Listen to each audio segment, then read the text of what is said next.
And we're live here on the Metal Lab, episode 61. It's a wonderful, wonderful time because we're back in Preview City. I want to thank Mike for joining us. Hello! And Jay. Hello! Bizarro Jay once again. Angry. Tom will not be joining us this week as he is in wonderful sunny California, and we are jealous because the cold finally found our country.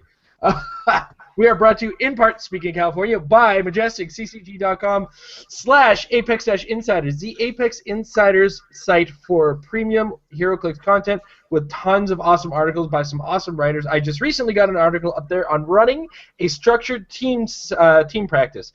In order to get a look at that, $3 a month gets you on the premium site and gets you access to all these articles by people like myself and Paris Gordon and eventually Mike Payne, the Brazilian national champion, and more. So check that out again. That's majesticccg.com/Apex-Insiders. We're also brought to you in part by HC Realms. Check it out. It's your one-stop source for all sorts of HeroClix knowledge, including discussion, as well as a unit section to check out all the figures that are in the game. It's a wonderful place to organize your collection and organize your teams. And while you're there, click the shop button. And check out some of the cool HeroClix awesomeness that they have there. All kinds of HeroClix accessories, including dice cups, maps, and hats and carrying bags. And while you're there in the checkout, type in the coupon code MARRIED for 10% off of your purchase. We're also brought to you in part by HCAtlas.com, your source for custom maps, monthly custom maps. $22 US per month, plus shipping and handling gets you one new map per month. This month being January, the map is the Exploratorium, which will be shipping towards the end of the month. So now is the time to get in there and get your look at the Exploratorium. It looks like it's going to be kind of a mystical, poof all over the place portal map, which is always fun. With that said, do we want to get right to the previews, guys? Sure. Yes. Let's do it. All right. So it is preview season, and the first set of previews, as a matter of fact, snuck their way into the Design Insights article this month, where they were talking about the new unique modifiers rule. Now, the unique modifiers rule is its own thing, where it's really just a keyword added on to some abilities that will be specific to some. So let's start looking at the Witch here. We have the Witch, who's a 3-click dial. 20 points. She's got sidestep and phasing. Starts with sidestep, phasing in the second 2 clicks. She's got energy shield on the first click and nothing on the last 2 clicks. And then she's got enhancement as her special power with a unique modifier. When an adjacent friendly character with the mystical keyword makes a ranged combat attack, modify their attack value by +1. The rough idea on the unique modifiers: anybody who's affected by a character using a power of the same name, so in this case, if they're using this power, Dark Lightning, will not be able to gain the modifier from another character using that power as well. So here we go. First generic of the set, Witch, hidden in that article. Jay, what are your thoughts on the Witch? She is excellent. She's worth the points, even if you're not playing her with mystical characters, and then if you are, and if you're playing sealed for this set, which is kind of the competitive focus considering the opens, you are going to be very happy. Even with the unique rule, that's still 20 points of +1 attack and +1 damage for your mystical range. And what we've seen so far, they are quite effective in that area. So she is mind-blowingly amazing. All right. Mike? I echo Jay's sentiments. Amazeballs. I think the unique modifier allows them to put heavier stuff on for less points because it's limited in that way, and so we'll end up with more bang for our buck as long as you're not using the same thing again and again, obviously. Absolutely. All right. So next up, from the Witch end, we get joined by the Warlock. The Warlock. The Warlock. Now, one thing I also didn't mention about the Witch, the monster mystical keyword. These guys said a lot of what I said, except she's also a monster, which means even though you won't get the mystical bonus, she fits into a monster team. There's some characters with that keyword. The Warlock only comes in with mystical, similar movement powers but inverted, so 1 click of phasing, 2 later clicks of sidestep. Instead of energy shield, he has combat reflexes, and he's got the battle magic, which gives him empower, kind of like the Witch, and his, of course, modifies close combat attacks for mystical characters, much like the Witch. So, Mike, thoughts on the Warlock? Also good, not as good, but good, and It's very, very similar, except a great little tie-up piece. Get him in there, get him right next to them, and his defense goes up while you have your beat stick next to them. All right. Jay? I think he is phenomenal for different reasons, because he's ridiculously mobile with phasing and really good stats for the points, and then 9 and 2 with some range. Are you saying Huh? the way he moves? That you like the way he moves? He moves good. He has good stats. He can actually attack for a 20-point investment. And although Empower is less useful overall because of the range-based game, it can still be useful because you're going to have your hypersonic beat sticks and your chargers and your stuff, so he can position himself accordingly for an Empower or just attack awesomely. So I think he's also very awesome. Yeah. I kind of wish he had a special power for his movement, which was phasing plasticity, but that would be way too much for 20 points. The way I see him, he's a giant's best friend. You carry him with a giant on a charge, plop him next to the character, take your 2-range close combat attack with the giant reach, smash the guy with the +1 damage, and then watch him be forced to deal with the Warlock first or have to break away from the Warlock if they don't automatically break away. It's kind of one of the things I thought of with this guy being in power and having combat reflexes. 18 defense on a 20-point figure in close combat can be obnoxious, much like the Witch at range has 18 defense for a 20-point figure. It puts you in a position, it's like, do I want to put that much effort into an attack in 20 points? Which is good to force your opponent to question. With that said, go ahead.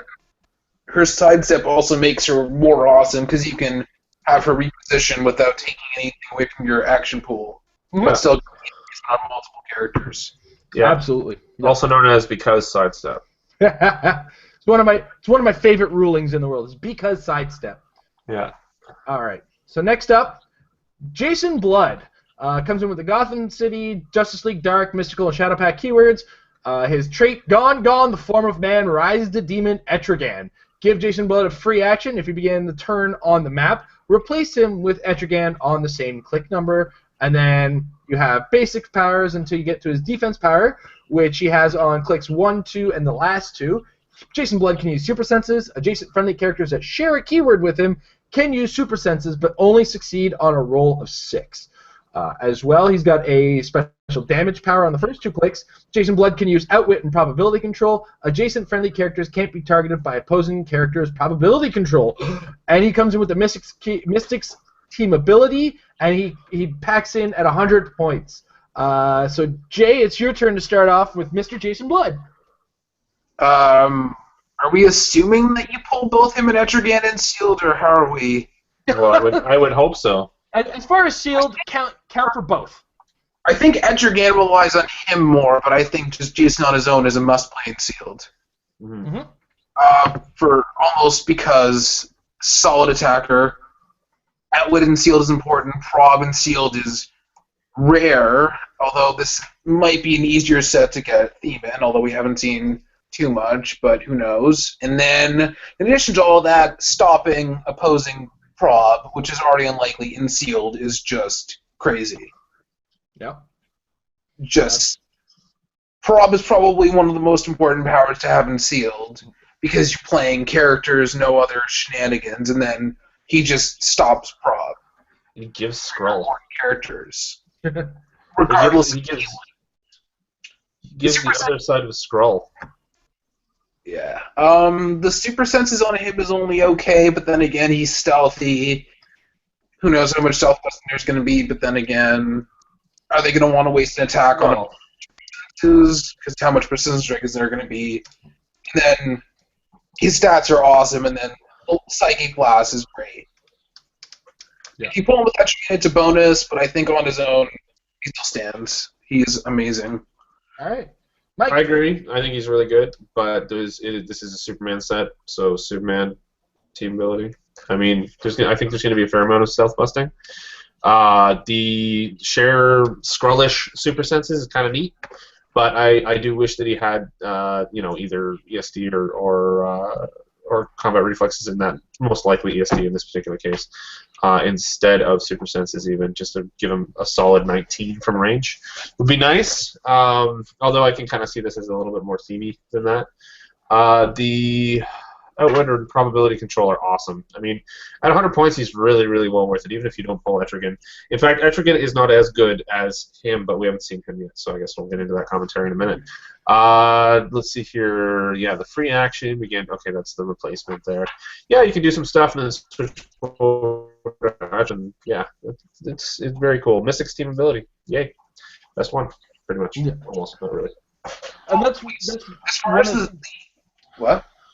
One of the things that adds to his value in Sealed is the Mystic Team ability, because even if they have a big beat stick, unless that beat stick is packed with Impulse Wave, which in Sealed you can't guarantee yourself, that's a damage at bare minimum 1, 2, 3, 4, 5, 6 that a character who's dealing 6 or more damage has to deal with regardless. So he's dealing at minimum 1 damage, plus Psychic Blast is nothing to poo-poo. And to kind of go against the grain there where Mike said we're in a Superman set, the last Superman set didn't have that much Superman team ability, though. So, I mean, that trend could also continue, right? And we've also seen Scott open 3 boosters so far. Not much spell-busting yet, as far as we know. I think Allura would have been the only one with a chance to have it because she's Kryptonian. Maybe Toymaster. Well, we'll get into that conversation. Oh, yeah, I think Toymaster had both on, too. We'll get into that conversation. It's kind of a side conversation, but it's something worth talking about anyway. So, with Jason Blood comes the Demon Etrigan.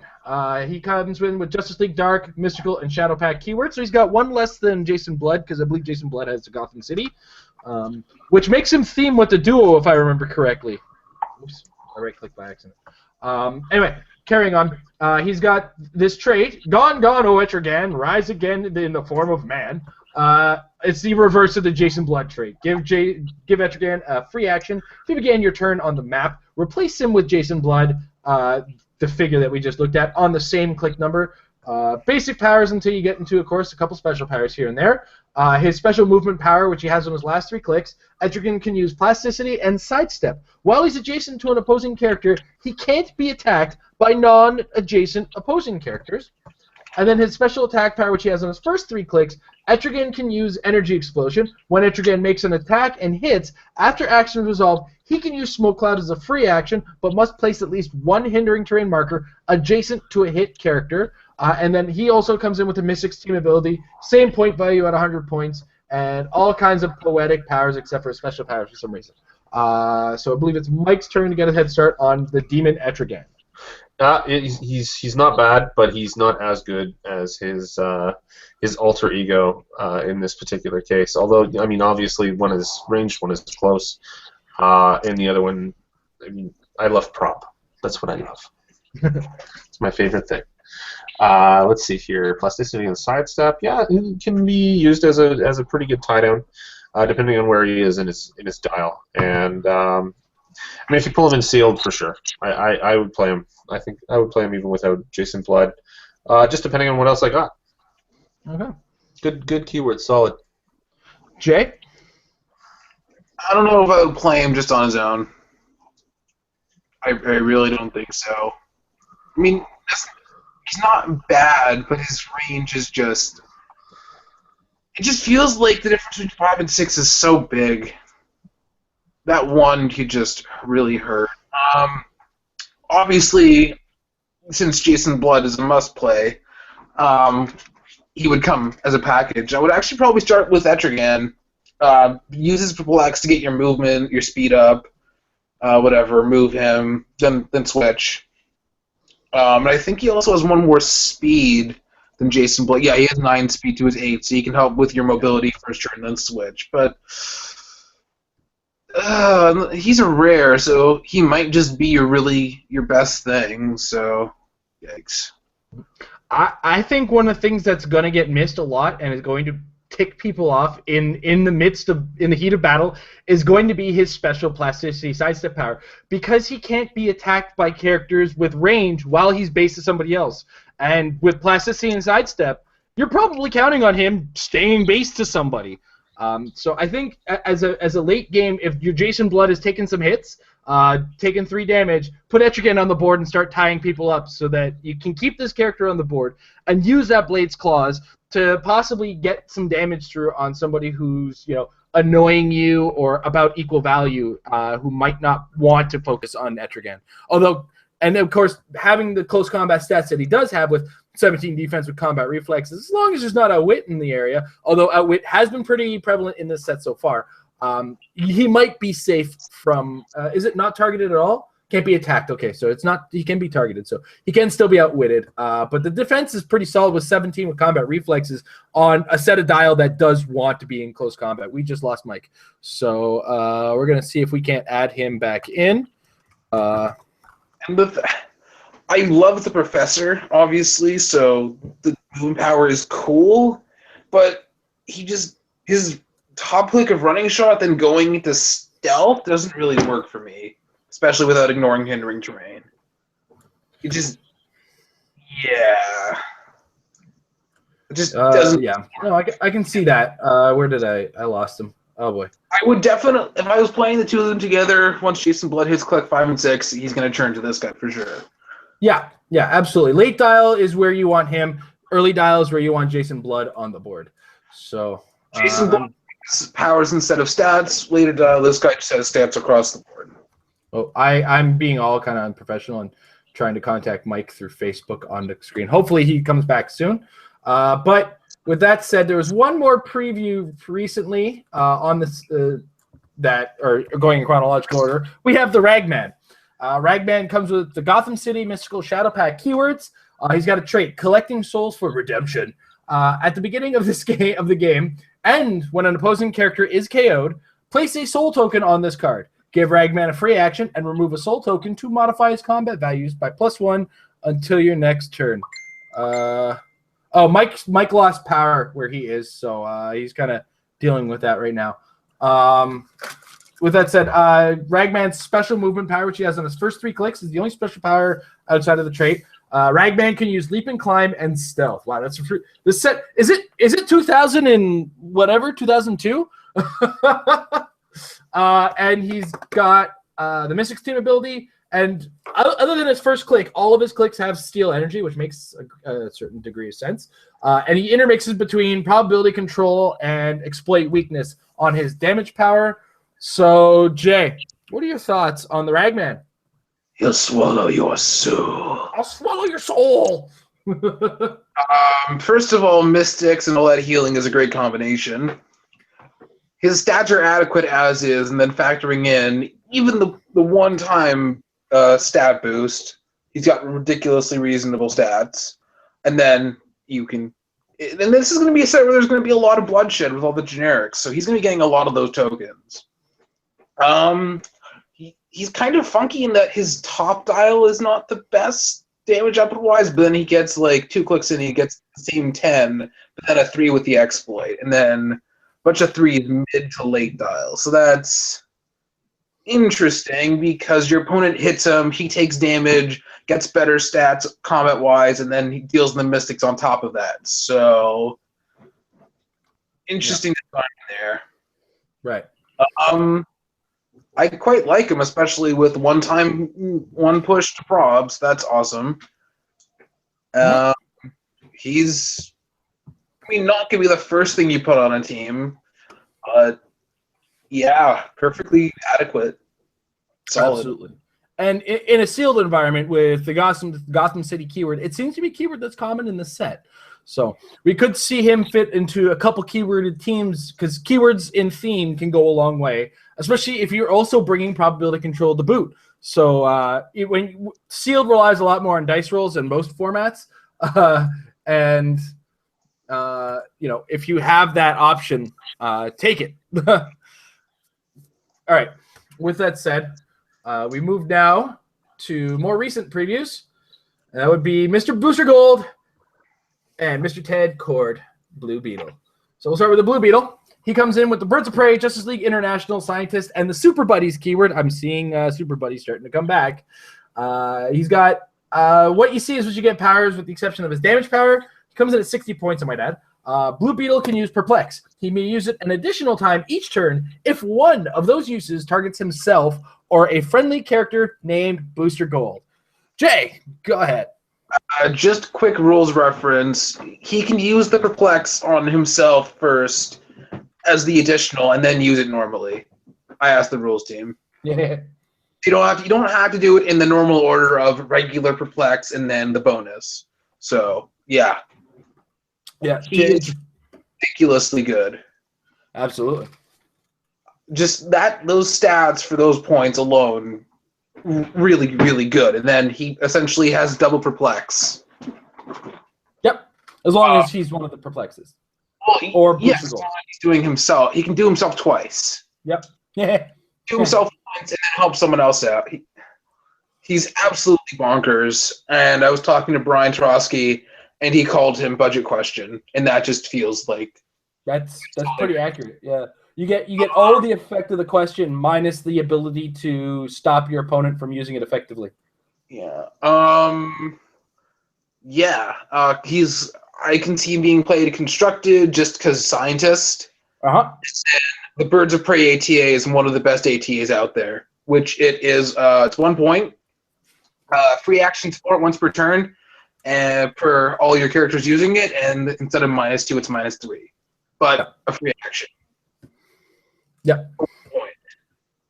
It's absolutely kind of one of the best ATAs short of GCPD in its time. Yep. And then sealed wise, you want that Perplex, and then he's ridiculously good tie-up because he can have a 19 plus potential reflexes plus hindering train maybe. Mm. He also has 10 and 2 the whole way down his dial. Yeah, his attack and damage are consistent. That is stupid for the character and stupid for the points. He is ridiculous. Hey.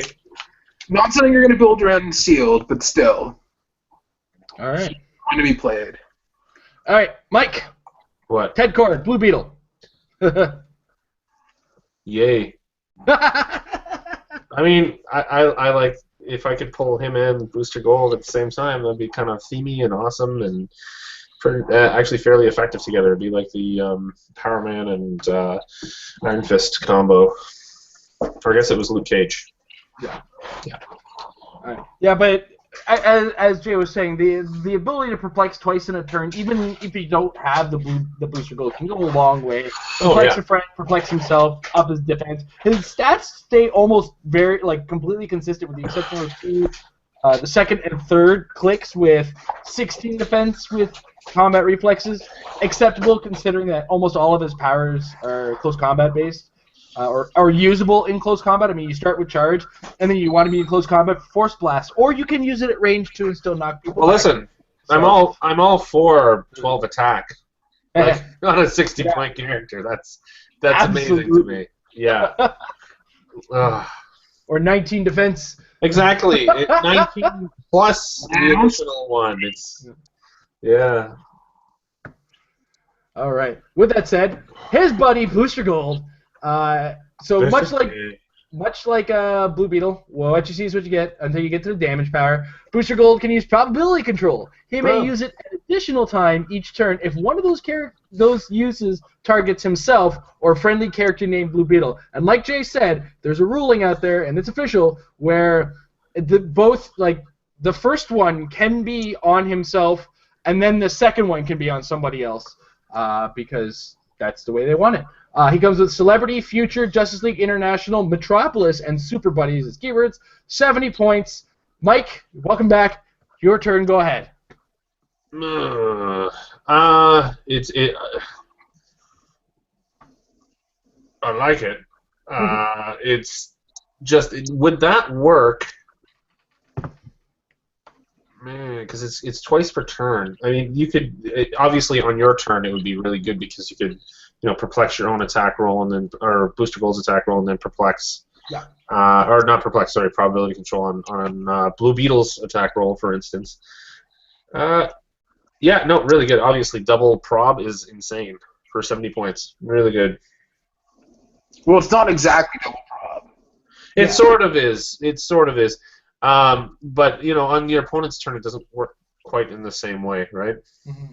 Well, no, because both in turns are friendly. There's no wait. You can't use prob for a friendly roll on opposing turns. No, exactly. You can't use it on impervious or so. It's really just a single prob on your opponent's turn. But still, double prob on your turn.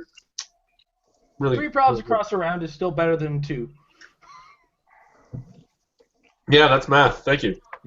All right, Jay? I think he's also super awesome. Although I don't really think of it as double prob. Primarily, starting off, he's your taxi with really solid speed for it. Good range from, good defense from range with the 17 energy shield. Again, all 10s for some reason on a 70-point character. He's a tertiary attacker that has a prob for himself as well as for the rest of your team. Yeah.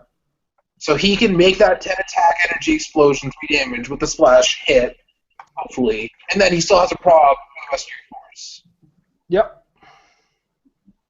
And even on a clearing turn, he needs to prob his side step. Well, he can, and then still contribute to the rest of your team with the prob. Mm-hmm. I don't even think you necessarily need to pull a blue beetle and booster gold together. That feels like a lot of points for the investment of 2 of them in your seal. I don't know. I think pulling either one would make me quite content, because Perplex and Probability Control are both powers that are about 10 to 15 times stronger when pulled and sealed. So I would. That depends on what else you get. Because that's 130 points, and then maybe you have a solid primary attack that they can both support and tertiary attack, or maybe you have a storm. Who knows? Yeah, that's kind of why I said either or is okay with me. Or, if you pull both and you're willing to spend 130, it's a big gamble to play for both of them, I would say. But either or is a safe bet. If you get the booster gold, play the booster gold. If you get the blue beetle, play the blue beetle. If you get both, look at what you have as well. If you have a probability control character, it might not be worth either cheaper or better. It may not be worth the booster gold. Whereas a blue beetle will definitely be getting the perplex bonus out of, and vice versa. If you have no perplex, if you have perplex but you have no prob, booster gold might be the better choice, depending again on what you pull. But I would not be unhappy if I pulled a booster gold, or I would not be unhappy if I pulled a blue beetle in isolated situations. It's like his powers alone make it worth it, but then his attack numbers are just all 10s. Yep. It's ridiculous. I'm thinking 10 is the new 9, and 9 is the new 8, and 8 is the new 7. Where, if you get down to 10 attack seems to be the one that if you were playing the game about 10 years ago, would have been a 9 attack. Back in the days of 9 attack, 17 defense, right? Mm. I found it interesting that Booster Gold, who's the ranged focus one, is the one with the power, and then Enhancement is on the close combat Blue Beetle. It kind of reminded me of Superman Red and Blue in that way. Yeah, I noticed that too. They attack the way they're supposed to attack, and then when they get based, or whatever, or when they're not in the ideal situation for them, they can help a friendly character hit harder on the character that's making them miserable. Yeah. Yeah. All right. So with that said, I believe that's all the hard previews we have involving dials. Also, check them out at heroclix.com if you take a chance or you missed out on that. But as well, we got one more preview that's a little less dial-y and a little more exciting. And this is in regards to the pre-release. So what we're going to see for pre-release prizing is Mr. Red Rain Batman, whose dial is out there, we're all familiar with, and has been con exclusive for a little while. He's going to be one of the prizes of the pre-release. And there's a new prize for the pre-release as well, and that was the Gotham by Gaslight Batman. Now, the only time we saw this, it snuck out on eBay on a not so legitimate eBay account that probably fell off the line to some factory worker who was looking to make a couple extra cents. So we've seen this model in the past, but never anything pertaining to it. We're all kind of I know I'm kind of excited to see what this new Batman is going to do. What do you guys think? Is that a real question? That was yes, Mike. It was a real question. It's an awesome figure. I mean, there's no dial, so I have no idea. I would imagine there's some stealth. I just love the sculpt. I think it looks really, really cool overall. Nice and new, shiny. Absolutely. And it's a nice bonus because there hasn't been anything like this for the pre-release previously. So yeah. Well, cool. Previously the set had super boosters, and those became the prizes. So yeah. Jay? They answered my problem of sealed pricing has been sucky. So. Yeah.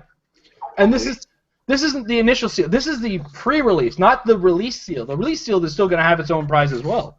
So there's that to look forward to. They're justifying the higher price of a pre-release, that's for sure. Oh, I mean, with a previously con exclusive and a never before seen figure, I'll accept that. All right. With that said, I will stop my screen share. And this next part we're going to discuss. If you check out the Scott Porter video, which is up on the WizKids Facebook, and I believe is also on the YouTube. Don't quote me on that, though. Yeah, they did. Yeah. They did yeah. Scott Porter has been doing unpackings, 1 pack per day on weekdays, I might add, and he's been opening them up from World's Finest. So he hasn't been looking at dials. He's been talking over some of the powers. We don't want to spend too much time on it because, like we said, we got it kind of third hand from him. And but what I do want to go over is some of the characters that we've seen, because this leads into Jay's topic that he suggested for this week. And we've seen Crazy Quilt, we've seen Copper, we've seen Lex Luthor and Joker, we've seen Allura, Supergirl's mother, we've seen Tin, we've seen Booster Gold, we've seen the Wizard, we've seen Toymaster, we've seen Crazy Jane. We've seen a couple generics, including the Witch, the Warlock, the Black Cat, and something else I can't quite remember off the top of my head. But we've also seen John Henry Irons steal ID card. So confirmed, ID cards are in the set. Although we've already kind of bounced. Kind of worked that out. Yeah. With the idea that we had that resource, though that resource is also coming with 4 of its own ID cards. So DC, yes, is going to have their ID cards, and yes, they're going to have their own way to work with them. So will it be exactly like the Avengers Roundtable? Don't know. We'll see when we get there, but we've already got our touch of what's going to be happening with regards to ID cards and DC. So all you big DC fans who are jealous of the Marvel cards, you can stop being jealous. You got them. But now that we've seen a good solid handful of figures, Jay, you go ahead and lead in with the next topic. Well, I was going to talk about all the awesome info we know about Lex and Joker because we were both excited about that. I kind of know we are, but when it comes to getting super excited, I kind of want to have it in place and on screen. Yeah, makes sense. Yeah. My topic was, since we know more about the set and like what it seems to be focused on, what are we hoping for, expecting, and whatnot? All right, who do you want to take the lead on that one, Jay? Well, there's one figure that I'm sort of expecting / really hoping for / it would make perfect sense given how much Shadow Pack we're getting, which is again Detective Chimp. But I can agree with that. But given that one of the Metal Men has a bendy sculpt, and we're getting the Doom Patrol Rita Farr character who's a bendy sculpt, and we've gotten Crazy Quilt who's a wacky character, and we're getting Doom Patrol, which is a wacky sub-theme, and we got an amazing Blue Beetle and Booster Gold. How about Plastic Man? Can that happen, please? It's been a while since we've had him. It's pre-carded, and even then he really wasn't good. Like, come on. They made an amazing elongated man. Come on. Now, we did get the double base one in the Justice League set, so we do have a postcard era one, but I do understand your concern. Well, he doesn't have any special powers, so you can excuse my confusion for a second there.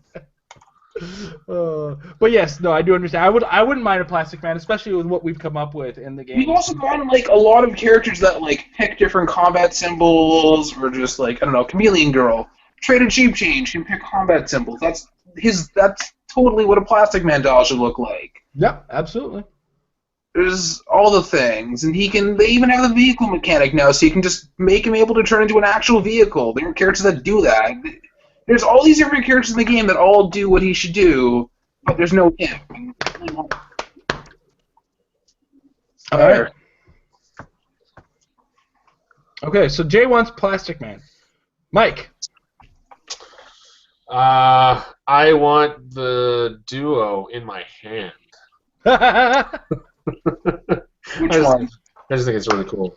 The actually both the Lex Joker and the Superman Batman. They're both very cool. I haven't really given a lot of thought, to be honest with you. I'm not necessarily the most familiar with a lot of DC comics. I got more into DC as I played Heroclix, as I have played Heroclix. And so I don't know a lot of these characters. Like, I have no idea who Ragman is. I don't know who Crazy Quilt is. And I'm sure that as I play, I will look things up, because that's generally how it works for me. Yeah, there isn't really anybody who's jumping to mind that we haven't seen a million of already this year. Like, I love Superman. I want Superman. Give me a Superman. Okay, I'll go with the Superman. That's cool. I'm more interested in X-Men when that's coming out. That'll be my thing. That'll be my jam. Oh, although the chases would be awesome if they were KC. That would be awesome. Is this thing on? Is this thing on? Yeah. Camo. That is all. Why do you want the big snot? He looks like snot. Why? Deal with it, because I want him to poison the entire map. I want him to murder the Metal Man. I want Chemo. I want the living suit full of chemicals. Give him to me. You just like green things that smell like farts. It's okay. I do like green things that smell like fart, and I do also like things that don't have to roll dice, and Chemo is chemicals, and he guarantee he's gonna have some form of awesome poison. And the last time he got Chemo, he was terrible. Whoa, they just sound like the veins in your eyes. It was so bad. That's pretty scary, dude. It was actually part of a DC collector set when they were about ready to get rid of Giants and never look at them again. And here, look at this monstrosity I had to look at. Look at this. Look at this. Yeah, he looks like a green thing that farts. He looks like Swamp Thing let himself go. See? He's lethargic Swamp Thing. That's what I had to look at. Chemo is a shielded thing. He's a suit that surrounds chemicals. He's more like a bubble around chemicals. So I don't know what that is. But also, when he dies, I want him to poison the map. That is all. All right, I am done complaining about Chemo. I just want to see his preview. I am excited about him. Jay said Detective Chimp, so he took the other word right out of my mouth. But I knew Enchantress would be nice to see as far as... I think she was in the Shadow Pack. Was she in the Shadow Pack? I don't remember now. This is so long ago, Infinite Crisis. New 52 one has the keyword, and she was. Yeah, so I would... Stuff from the Injustice comics that inspires me, partially, also to want Detective Chimp. Yeah, I thought Detective Chimp was that weird thing in the Shadow Pack comics, but I did enjoy his presence. Nice little piece of comic relief, and it would be nice to have him going on the board and just doing something very supporty and just be a clever figure as far as the words of the card. Not as clever as Batman making Superman his little, thing, and the Batman-Superman duo card names, but... You get what I'm saying. I still like the old Detective Chimp, not the Pog, the figure to this day. Still pretty good. Yeah, I can agree. But didn't that one have no clothes or no pants or something like that? He has a shirt. Does he? As long as he's got the Sherlock Holmes tweed jacket type thing going on, I think I can deal with it. I can't really tell if he has the hat. This picture is terrible on HC Realms. Well, it was DC. It was DC 75th, so a lot of... it looks like he's wearing some kind of armor or something. I want a Sherlock Holmesy looking Detective Chimp myself. He has to have the hat, or else. The hat is the most important part. You can mess up everything else, but if there's no hat, there's a disc. Monkeys and hats are funny. Oh boy, I've gone on at length about that. I mean, the Pog, this is what the Pog looked like, and how it's pulled right out of the comic book. That's what he should kind of look like. So I'd agree to that. I'd agree to that. Not those stats, though. But that was made at collateral damage, still pre-carded era, so. Anybody who didn't look like they had uber superpowers or wasn't the title holder of their own comic generally got made into a Pog. Misty Knight was a Pog in that era. So I have yammered at length while I've been trying to find the file that I've been looking for on the screen. But with that said, one of our fans actually messaged us at the end of the last episode as we talked about powers that we would change. And I kind of want to address what he asked, and it was, what 3 team abilities would you change? Because we spent a great deal of length talking about some of the powers that exist in the game. They don't seem kind of up to par of what they could be. So let's talk about team abilities and what we think they could be doing. So Jay, let's get you started on this one. I guess I'll go in order of worst to best. I don't know. Green Lantern core team ability. As rare as it is, oddly enough, definitely needs to be changed because Green Lanterns generally fly. And you know who you can't carry? Jason, do you know who you can't carry? I mean, they changed this rule from day one, but you can't carry flyers. So, not exactly the most useful team ability of all time. Yeah.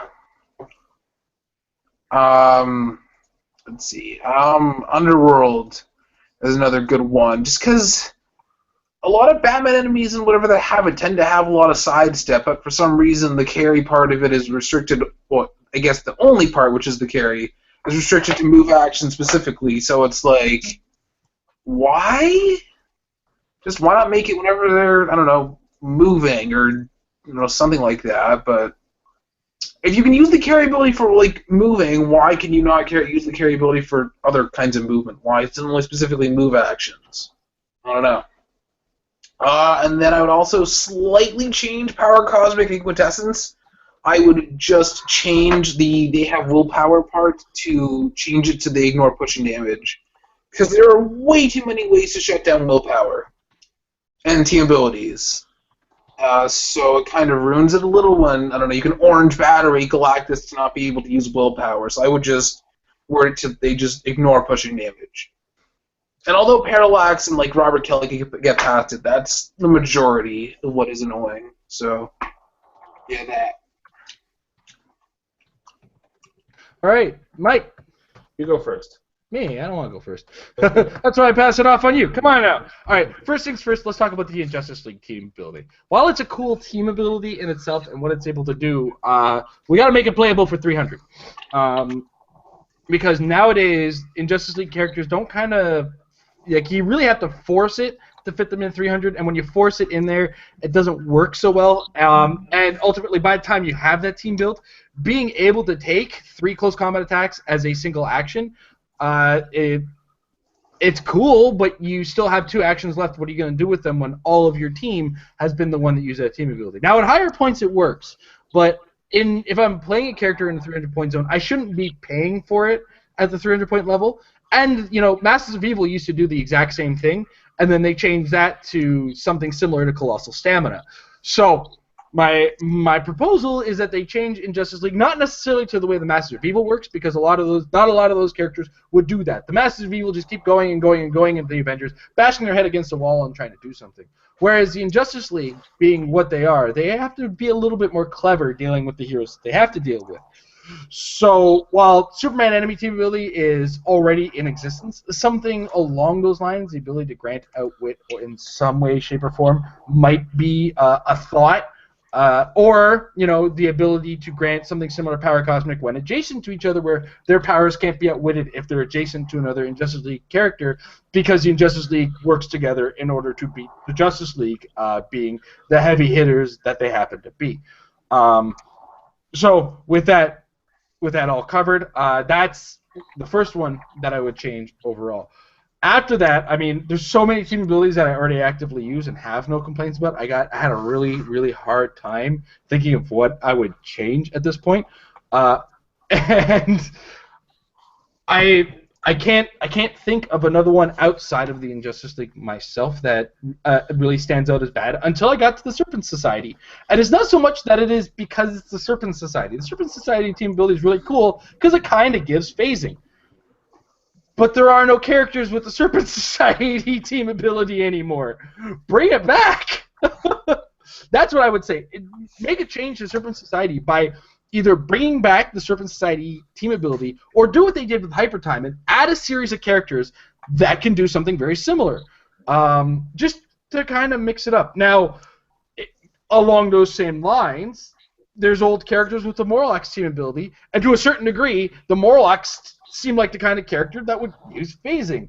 So instead of the Morlocks swarm and attack better, because that's not really what they do, they kind of catch you off guard and then they're gone, and they take you into their tunnels. So why not give them phasing? Because phasing makes a great deal more sense when it comes to, you know, the ability to move through tunnels. So now we got two sets of characters that can use this ability, and then just kind of put it on characters who have been there or done something similar, or just, you know, maybe even change the symbol altogether and make it something that will fit on a series of characters that kind of move through the world nonchalantly. It's a hard one to say because I think the team ability is great. I think who has it is okay, but I think the fact that the Super Society isn't an interesting enough team outside of, like, you know, since the last character that we saw with it was Anaconda. I mean, is it really necessary to still have this team ability? And that's kind of been a thought process on that one. If I had the option, I'd delete the Mystic team ability, but at the same time, it's never been that big an issue, especially when you consider that design-wise, those characters end up being super, super squishy. So, I mean, generally when you hit them, they feel it and they have to deal with it. I'm actually stalling for time as I've forgotten what my third one was. As you can imagine, I'm a little flat-footed here, as I thought I was going to rely on Mike to go ahead of me. I just finished mine just now. Oh, here, you know what? Here's another one. Is the Ultimate X-Men, much like the Serpent Society, we made what, 6 it's Ultimate? It's a cool team ability. Cool team ability. Yeah. But let's put it somewhere where it belongs, and things will get made, because they've made one character since they originally ran the Ultimate X-Men characters in the original set that has the Ultimate X-Men team ability, and that is Deadpool with 8 X-Men team abilities on him. Do we do something with this? So, again, much like the Serpent Society, take the Ultimate X-Men team ability. That's cool. Now, who's a group of people who would completely target somebody and want them dead? Why not make a Weapon X team ability? Because there's enough characters with the Weapon X keyword that have been made. They make it consistently enough. Why not have Ultimate X-Men all of a sudden become the Weapon X one? You don't even have to change the symbol. Yeah. It could be an X. I think if I was to say, I mean, you can keep the X that we have.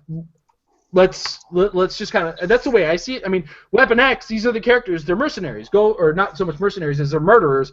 Go kill a dude, and they do what they're told and kill the dude. So, I guess that's where if I was the one to make some decisions on changing team abilities, I would spend less time changing the rules on them and add more characters add more variety into the two that are least represented, and just change the one that I guess got overlooked when it comes to changing things. Mike. Yeah. All right, it's my turn. Okay. So, yeah, Underworld, same reasons. Yeah, it's crappy. But I kind of wanted to get into Minions of Doom, because, yeah, everybody loves wildcards, but in my humble opinion, there are way too many wildcards, and it'd be great to repurpose those in other ways, similar to yourself. I know they're really good, and everybody's going, oh my god, no, it's leave our wildcards alone, we love our wildcards. No, we need to get rid of some of them. The other, I guess my last one here, I'm going quickly through these because they're really, really simple reasons, is Hypertime / KC. Okay. As these guys were talking, I had like 5 other ones before I got to this point, so don't get too mad at me for saying Hypertime KC, because Hypertime and KC are really, really good. But there's 2 of them, when you could easily take one and make it into maybe a wildcard, because there aren't as many wildcards in DC, but there are more wildcards in Marvel. Or maybe, you know, make Minions of Doom into Hypertime. Same kind of thing. Give Marvel that option as well, or that ability rather. Yeah, I think that there are way more things that you could be doing with those keywords.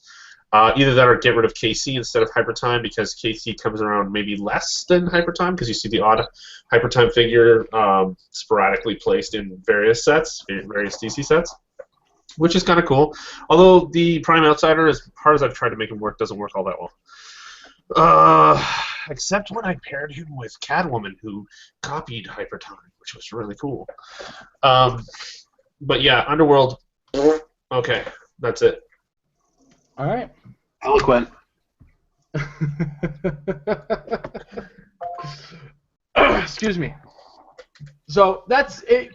I'd like to thank Anthony, who is the contributor to that question. Good topic to talk about because, yeah, the team abilities, they're there. Some of them do need a little bit of touching up, but for the most part, I personally believe that they just need to use some of the ones that they have that aren't in use. Because there's enough out there that makes a certain degree of sense. So, continuing with the Sinister Syndicate team ability OP kit, continuing with my pork understanding of the English language, we have... Did you say pork?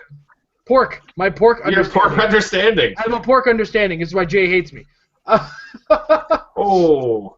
We're going to talk about Rhino and...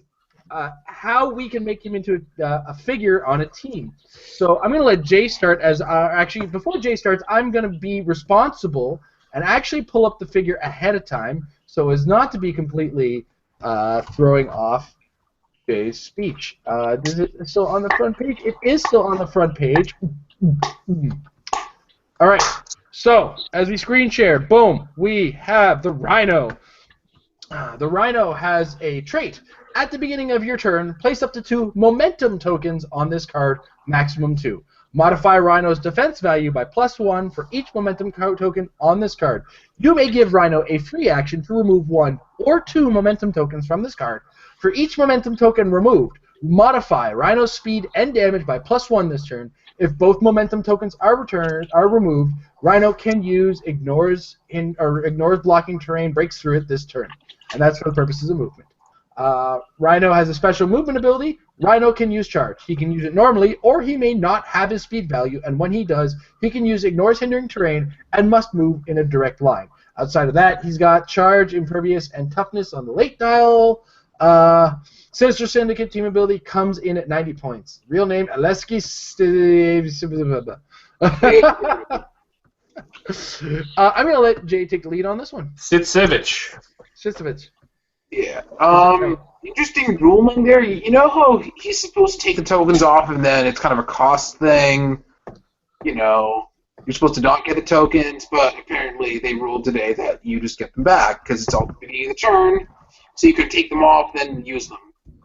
Or use them, then take them off. So, yeah. Yep, free action. As long as you're moving to it at the beginning of the turn.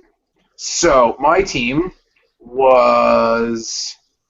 What did I do? I did Brutal, Prime, full points, 175. I did Rhino. I did the Exploit version of the Hulkbuster pieces. And I did Bizarro at 25 points because I like having team abilities that don't work because you need more than one character with them. It being that Bizarro will roll on a thing and do whatever he wants. Brutal is your range dude, and then you give Mr. Rhino the Exploit, and he charges like a mofo and does a lot of damage with the Exploit. And then... what else? Doesn't it do something else? I can't remember. It does Exploit. Just Exploit. Okay. So, yeah. So you have one ranged awesome character, a close combat awesome character, both of them do their own kind of penetrating, and then Bizarro does shenanigans, and that's an even 300. Yay. Right. Cool. Mike! Okie dokie. So I put 3D Man on. No, 3D Man is in the place of Rhino on here because they don't have him up on HC runs in the unit section yet, unfortunately. But yeah, so I've got Rhino with. I did a Sinister Syndicate team. Rhino with Speed Demon. Obviously, sounds very similar to my team that I had a couple weeks ago with Mysterio. And last but not least, I have Dr. Octopus from this OP kit as well, because I really like him, and he's fun. Along with three uses of original Sinister Six ATAs, just as it fits well. And the right arm from the Hulkbuster, because the right arm gives me, which I would have Speed Demon pick up. It gives me Energy Explosion and with a minimum range of 6. So I have my Hypersonicer with range, which is great. Gets around plasticity a little bit. So I've got my characters already. Sorry? He ignores characters. Oh yeah, I didn't even notice that. Oh, no. Anyway, he can now energy explode them with a range of 6. Yeah, totally didn't see that for a second. Anyway, that's what I get for making my teams last minute. Anyway, I do like the original Sinister Six team ability, or ATA rather. I know Jay's preference is the other one, which is, let me see here, Sinister 12. When you have it is really good. When you have more characters on the map, then each opponent modify the attack value of each character using the team ability by +1. It is fantastic. When you're running the zombies with Sinister Six, because you Sorry? your opponent's characters. You're kind of muffled a little bit. I didn't hear what you said. It works well with the zombies that are Sinister Syndicate. Which is most of them. Or no, it's like 5 of them, I think. Something like that. Yeah. So really simple. You've got Rhino going in and tying up with his crazy stats because of that ruling, along with Steven doing a Speed Demon-y thing, and Doc Ock doing his giant reach thingy from behind, and doing up to 4 attacks per turn, which is absolutely insane. Yeah. Fun games. I gotta behave myself on that one, because although a giant reach around from behind is... It is a giant reach around from behind. Dude, this show gets broadcast in schools. Stop it. What? He reaches around from behind to give him big tentacle hugs. It's a hug. It's a tentacle hug. It's a hug like this. What's so weird about that, Mike? Please tell me. Dude, it's really weird when you do it, okay? I'm just saying. It's very strange. It's only because I had a tentacle arm. And Jay, it's only because you weren't brave enough to make it. Keep it clean and it's all good. Mine is only dirty if you have a dirty mind. I didn't know we could be ridiculously dark. You're making my mind dirtier. I can get pretty dark at times. Yes, I do understand. All right. So with that said, it's my turn, I guess, to make to talk about my team. Now, yes, of course, we all start with the Rhino, and I decided to go gung ho and throw him at people. So I gave him a Star Labs tech to work with. Ultimately, the goal is let my opponent kind of get in there and then throw him forward and hope for the best with a possible 9 straight through charge. And that's straight through blocking, if I can pull that off. Of course, he needs a friend to be carried with him, so I went with Henry. Now, the idea being, of course, the Star Labs tech puts him up forward 8. Henry has 7 movement, moves up next to him, and then the Rhino gets carried. Rhino carries his little monkey friend forward. It's like a veritable African lion safari going on here. Those of you who live in Ontario understand that is a place. And then to back that up, I went to add some more close combat to the team. I added Brutal, much like Jay did, but I had him at 100 points because I'm different. That's really the only reason. Jay started talking about his team, and I had to change it on the fly. You say on the fly when this was a week ago. What's that? No. I had it this morning, and then you just said Brutal at his full points. It's like, all right, well, let's change something. I had the team a week ago, you person. And did I list? We'll talk about how many messages I go through in a single day, and we'll say how much gets retained. That's important, because sometimes you tell me something like a week ago, it's like, it's gonna be on the show on Monday. I'll hear about it then. Anyway, so yes, I went with Brutal at 100 points, and to add it all up, there's gonna be a positioning issue sometimes. People are gonna position out of position where I don't want them to be. So how do I deal with that in close combat? Well, I added Jewel. Jewel flies. She's able to close combat people, and she hits with an object. She can shift the person into I believe it's a square adjacent to her. In a square adjacent to Jewel after actions resolved.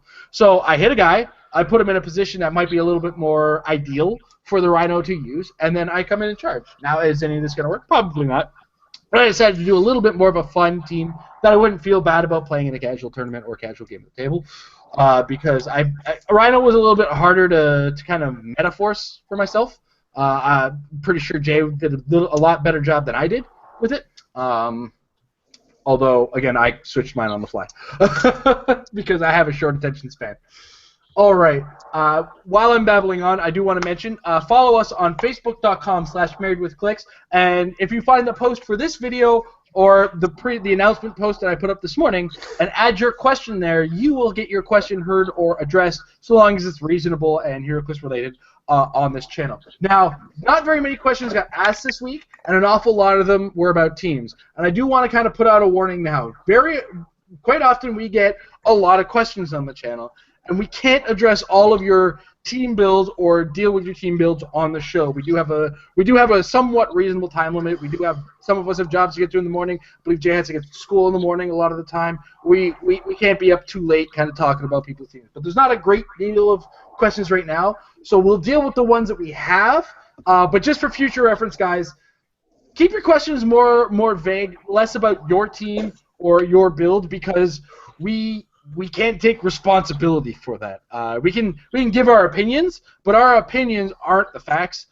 They might help you with a little bit of information that you can use in a tournament, but we can't be, responsible for the final decision that you make. It's why I do a lot of things like this show or Metafix very vague, because if I give you the hard answer, you kind of rely on me, and then if the answer doesn't work for you, you ask me why didn't it work. I don't have all the answers, and dice are a part of this game. So now that I've got that long rambling warning that try to avoid sending us questions about your team, let's start with one of these teams that have been asked of us, and that is from Obi-Wan Chris. Obi-Wan Chris asks or says, "Hey guys, been working on some new Midnight Suns teams. Would like your thoughts on my teams. The first one is a Marvel Knights team with 2 of the new OP Kid Blade." Both with the Midnight Suns ATA, the OP Kit Daredevil, the Hulkbuster right arm, the Hulkbuster left leg, and Pym particles at 300 points. The second team is a mystical themed team with Blade, with the Midnight Suns team ability, ATA, the Abominable Snowman hat, and the Hulkbuster torso. Jay, you had quite a few notes in the show notes, so you can go ahead and take the lead on this one. Paragraphs. I don't know why, but I did. I have no luck. Let's see. There's not much damage output here.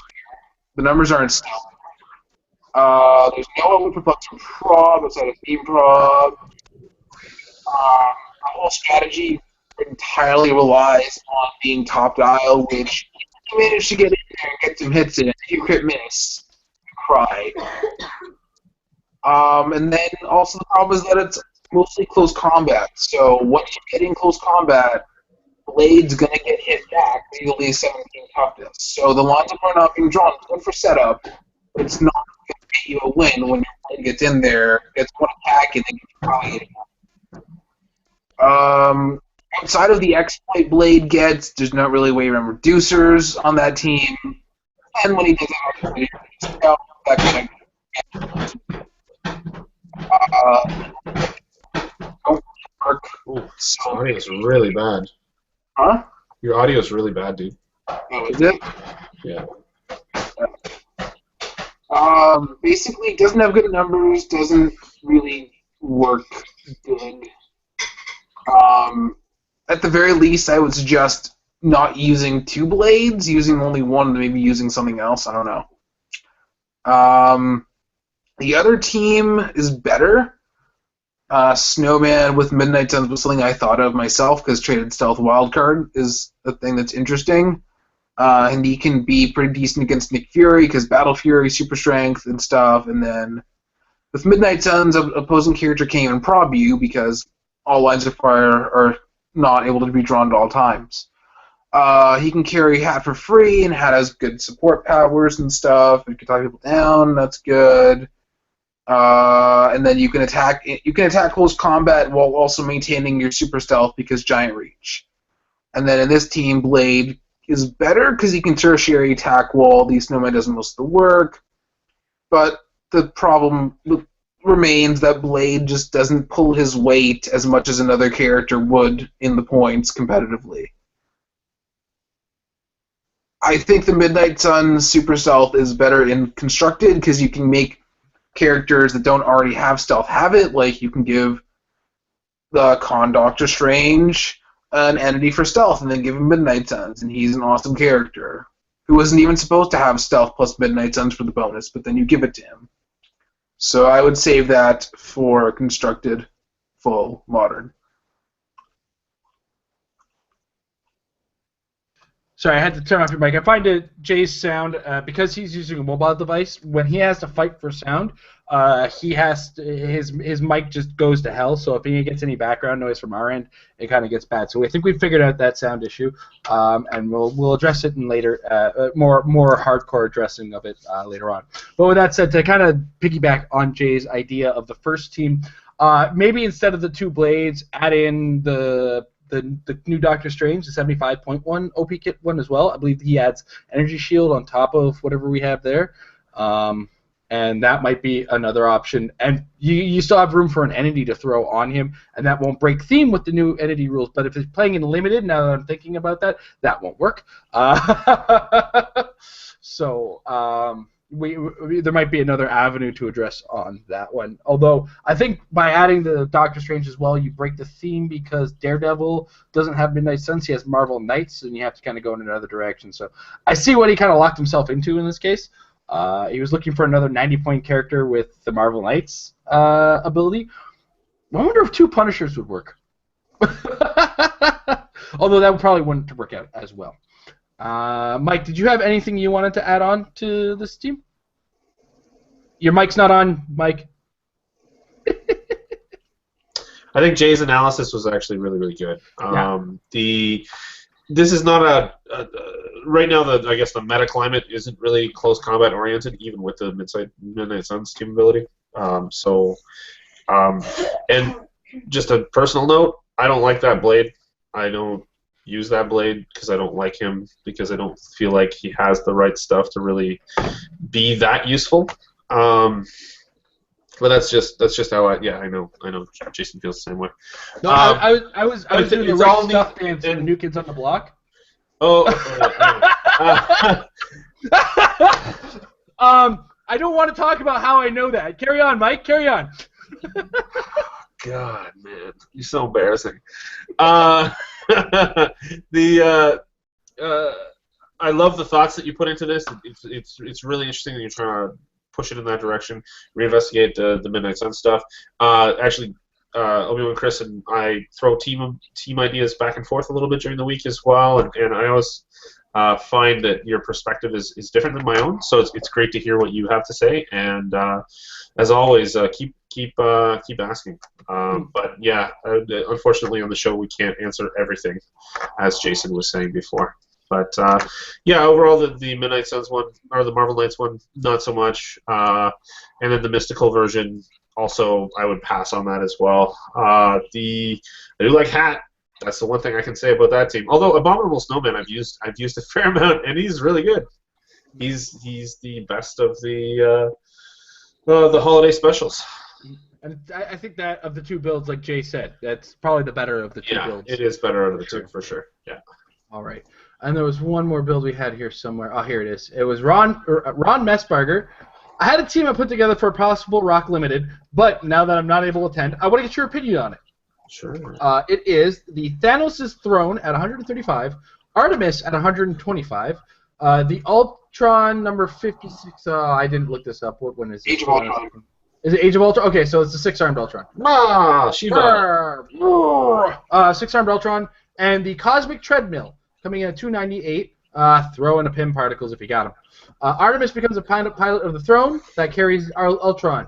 It moves in as close as possible. Artemis comes out as a pilot, and Ultron, after pushing, becomes pilot. Thoughts? Mike, you can go ahead.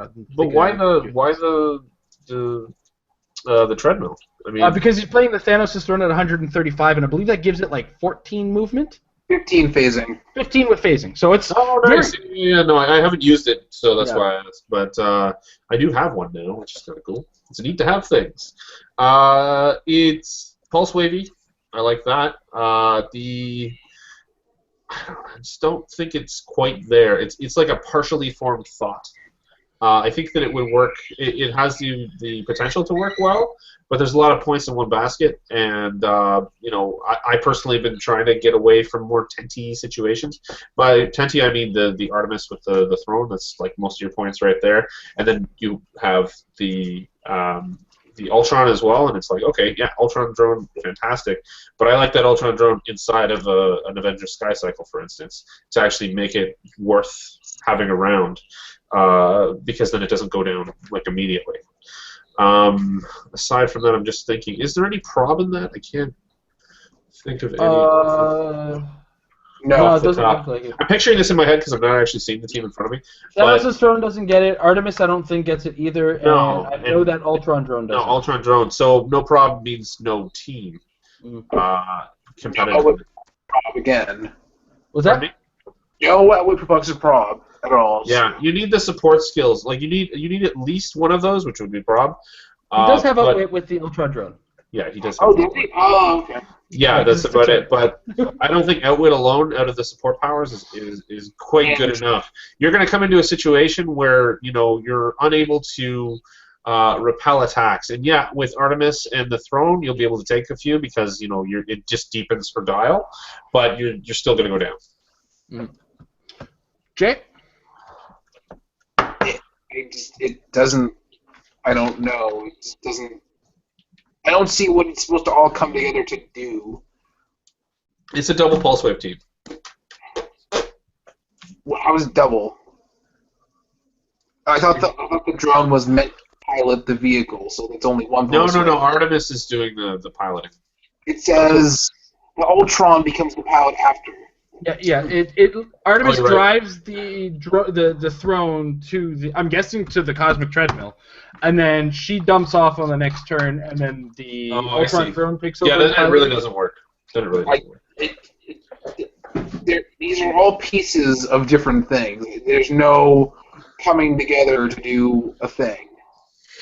It's just like a mess of things that don't work together great. I don't know.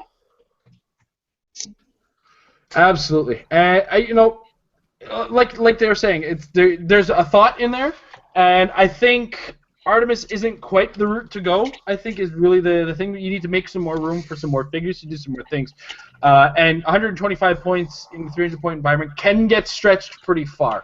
So look to where Artemis is, and maybe take a different approach. Maybe look to another drone.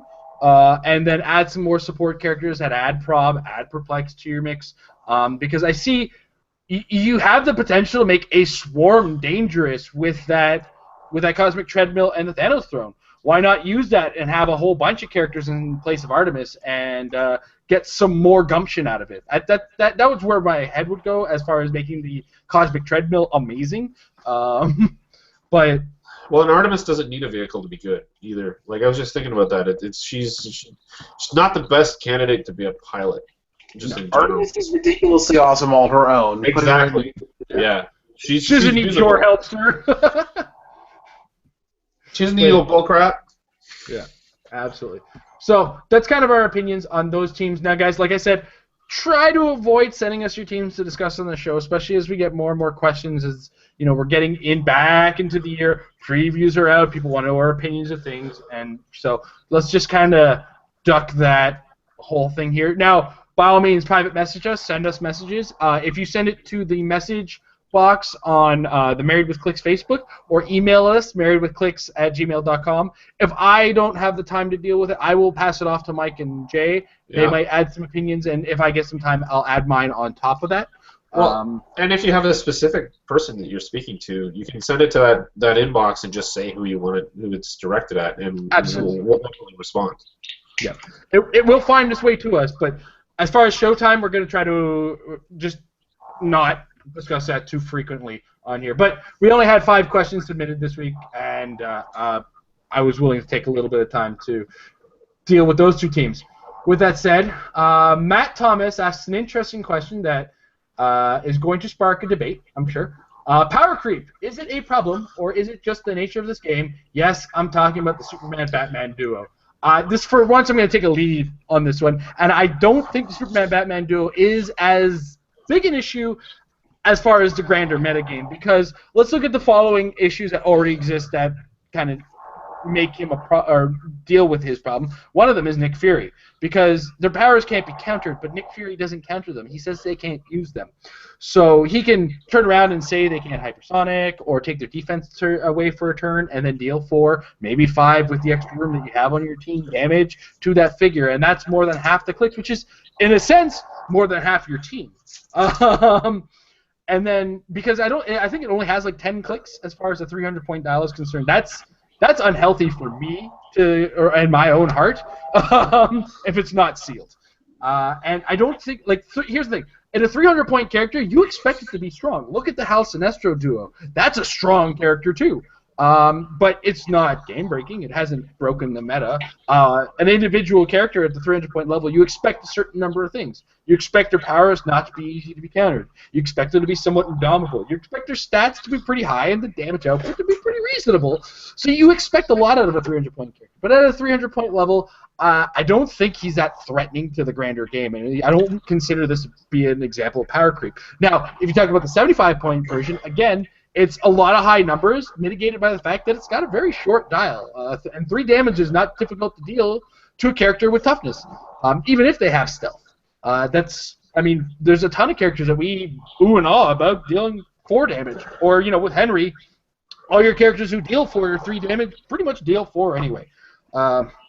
So that already kind of deals with him, and then even at the 200-point level, strong character, but in a constructed environment that you're allowed to have everything, he's going to get thumped by a Kyle Rayner, in my opinion, because that's just kind of the way of the game. And so I wouldn't consider this an example of power creep. This is not something that's going to be breaking the meta game anytime soon, as far as the competitive play is concerned.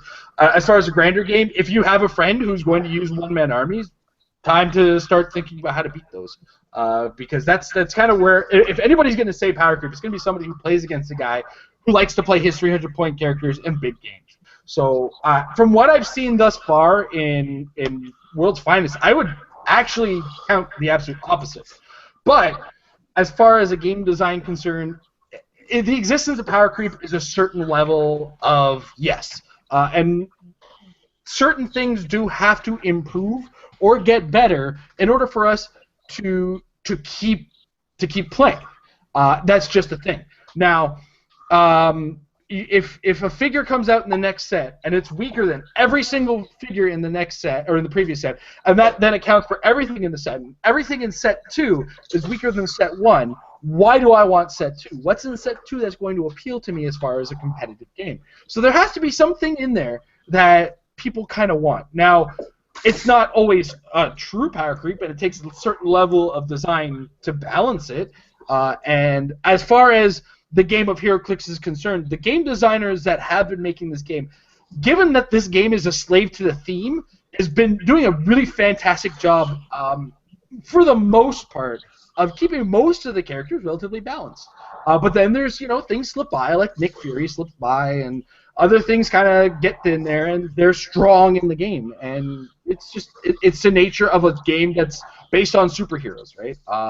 That's kind of my long-term thing about, like, power creep exists in games for a reason, but that's not an example of power creep. That's just a really strong character. Now, if you're talking about the seal play, F this guy, I don't want to see him across the table from me, but that's sealed. And unfortunately, Heroclix, as a game, though it's a great game, has a weakness in sealed, and that is because characters like this do exist in this game.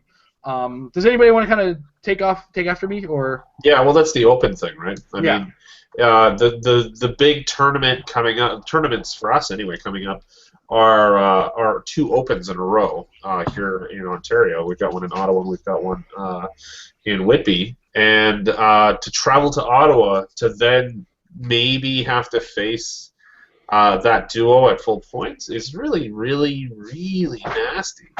And yeah, I mean, a skilled player will pull some crap and be able to, meld it together into this wonderful little force and do some damage to them and everything else.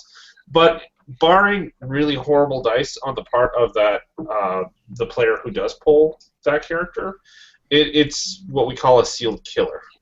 And so that guy's going to walk home with that huge bag of prizes. He's going to walk to the top 8 with that big bag of prizes. Yeah, top 8 with the big bag. Yeah, for sure. There's going to be a few of them. There's probably going to be a few of them as well. So unless there's a couple other options that are similar powered in this set, that's going to be the pinnacle. In terms of actual power creep, I'm just finishing my second year, and I've seen it, and it is interesting because it looks to me like for non-limited play, so for the regular 300-point modern meta, when it comes back, or just after it comes back, when they do the next retirement, it's going to balance out the resource, field and make them more optional, because the resources that'll really be around, barring or except for the new ones that are coming out, which actually sound very similar to the new DC one that's coming out with this set, with World's Finest. Sounds very similar to the Round Table, or at least conceptually similar with the ID cards. And so the actual power of that resource does not really compare to the batteries, for instance. And as soon as they're gone, that'll balance things out a lot more. So I think you're going to end up seeing in the 300 meta teams without resources, for instance. It's going to be possible anyway. All right. Jay? There are probably better examples of power creep in this set than the Superman Batman duo. Like, I don't know, Blue Beetle and Booster Gold being less than 100 points and having 10 the whole way through. I don't see anything wrong with the duo in the grand scheme of the game. One-man armies are supposed to be difficult. That's whether you're your entire team. 300 points, that's literally your whole team, and your standard objects that come with it. I would rather play Trinity War Superman than this duo. So, there's some reverse power creep for you. I don't really see much of a problem with the character in the game at large. I mean, we don't even know what most of the set's going to be, so as far as the opens go. There could be something better. I don't know. Yeah. So, we had a figure like this in Trinity War, and that was Martian Manhunter, where in Sealed you lost an action just by him being on the board, which sucked. So it's in its individualized environment, inside of its own environment, that figure really, really stands out. But in the grander scheme of things, when you include other sets, he's not as bad as he kind of looks at face value. So that's kind of our stance on that character, and as far as power creep is going. Sometimes there's just a figure out there that stands out, but if you look at the whole of a lot of the sets that have come out since Trinity War, a lot of it doesn't compare to some stuff that still exists, and there's still a lot of figures that exist from older sets that are significantly more powerful than a lot of what we're dealing with right now. Now, we might start to see it seem like power creep once Warlight kind of kicks out, and then we have Flash being one of the older sets, or Guardians of the Galaxy being the old set, and that's the old set we have to compare on, and then we have to look at the growth of the game from there. But that's just in the modern play.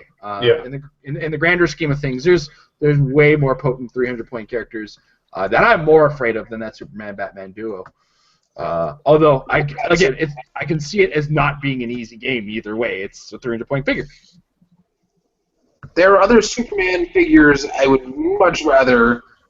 I'd rather face this duo than a lot of Superman figures that are far lower points.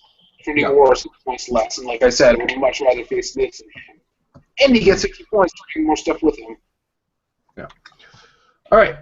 So with that said, we move on to Rick Sasser's question: Batman or Superman? No justification needed. Batman because he's slightly less boring. Mike. Superman. Ubermensch. Jay. Superman for having a moral compass and being a benevolent god. Please don't kill us all. He's just, he's going to have one of those bad days, and then there goes the planet. Injustice, it's really good for that reason. I, for one, do not stand beside this Superman, as they refer to him. I'm just tired of Iron Man. I mean, Batman being everywhere. Stop it! Yeah. I get the joke. You're Batman. All right, that's cute. Carrying on. Charles L. Franklin asks, how do you guys store your clicks, and how do you transport them for travel? Myself, where they are sitting right now is a series of drawers that I got at Costco, little plastic drawers. They are now sorted by set. I do have to kind of put some away.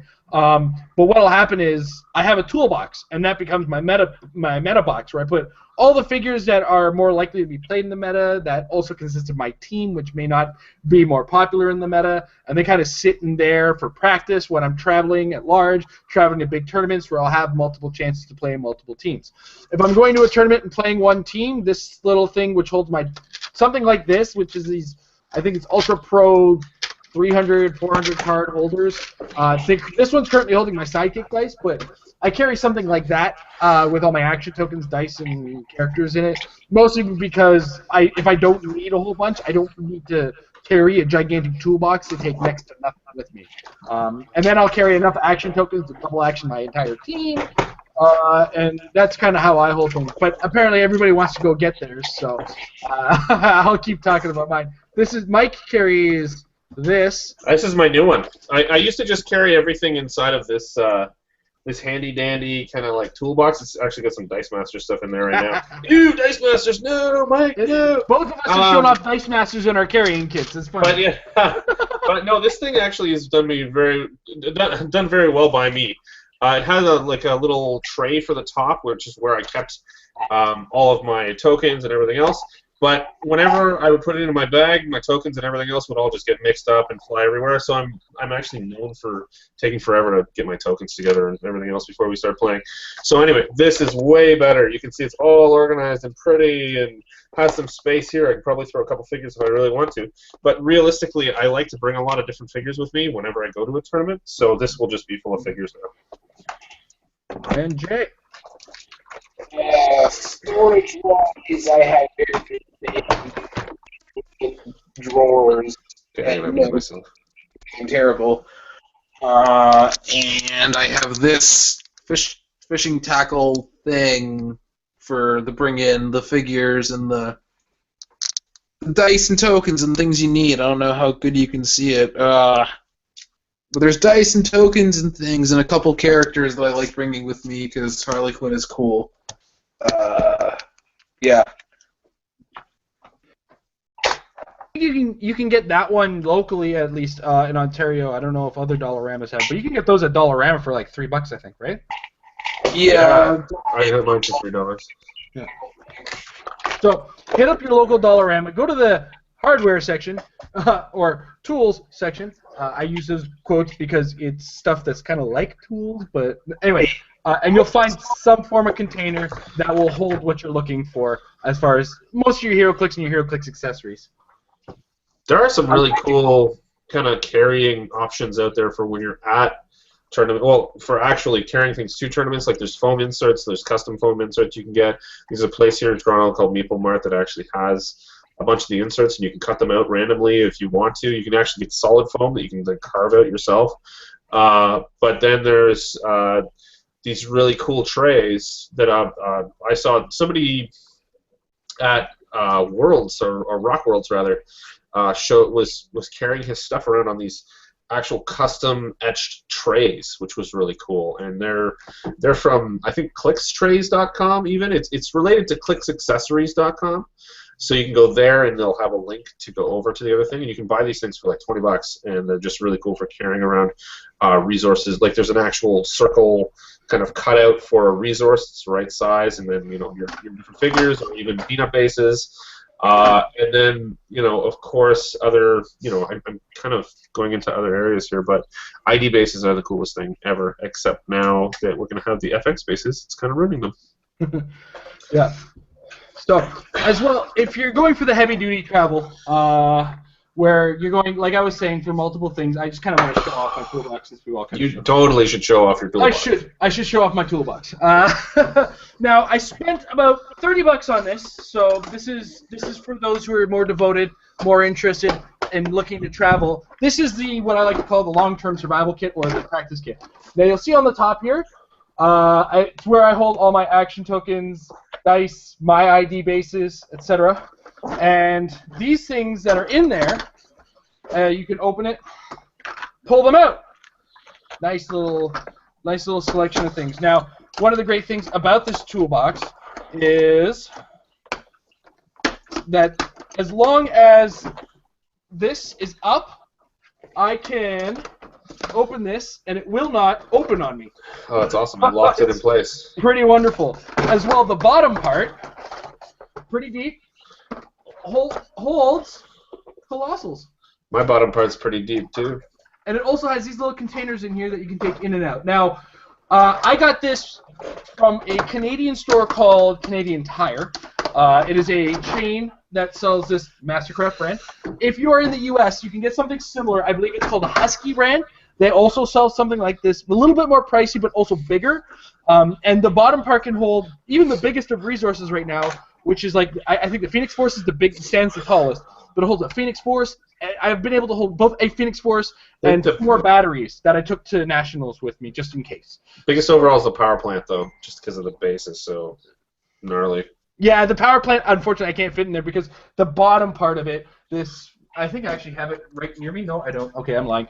The bottom part has just like wide base. It's about as wide as the top of a movie cup, and it's just massive. So we use a lot of waste to carry our Heroclix around, to say the least, and it depends again on the situation. So that box that you saw there, I take to practice, and I take to Worlds and Nationals and big events that aren't sealed.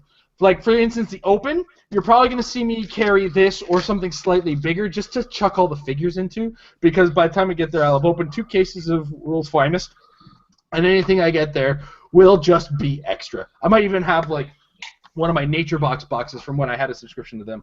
Because if you have a subscription to them, you have boxes for days, let me tell you. So carrying on with our... questions. I had one more, and I went and lost because I went and refreshed like a silly little boy that I am. It was like Jason Sparta has GR or GR. Yeah, Whatever. okay, so let me just get it. Here we go. I got it. So Chris Stockhouse, ding, ding, ding, it's an episode. He asks, I was looking to take advantage of Jason of Sparta making Spartoid keyworded figures part of a Shi'ar theme team. Is there enough oomph for a no-tactics team? Jay, you probably know this a little bit better, and I'm going to turn off my mic to help your mic. Yeah, I'll help you too. When you think Spartoid, that's basically modern Star-Lords, Jason, and the one generic. So there's not really much going on there. Warstar from Wax is pretty solid. Charge, super strength, good improved movement, battle fury. I don't know, you could like do Warstar, Jason, and Cerise for $297. I don't know, and then there's not really much going on there. They're both relatively small themes, so not really much happening there that you can really take advantage of. I don't know. Sorry. All right. If I was to kind of following your tale there, Warstar was of course my pick as well for this question as a Shi'ar character, and I also went towards Oracle just to add that prop. Just a thought. It might not be the ideal choice as she's 49 points. She comes with prob for the first 3 clicks. She's pretty thick dial for a 49-point character, though. You don't have much healing in as well, because once you add Jason to Sparta, you have 14 points left over, so there's not much room to kind of force feed healing into it.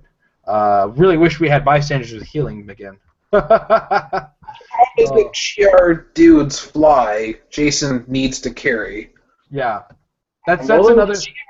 Shi'ar have an awesome pick-up power character with Smasher from Wolverine the X-Men as well, who can pick Earthbound, be able to be carried for the turn, and then charge and stuff. There's not really much going on, unfortunately, to take awesome advantage of. Wish that wasn't true, but nah. All right. Mike, turn on your mic and add to the conversation if you have anything to add. Nope.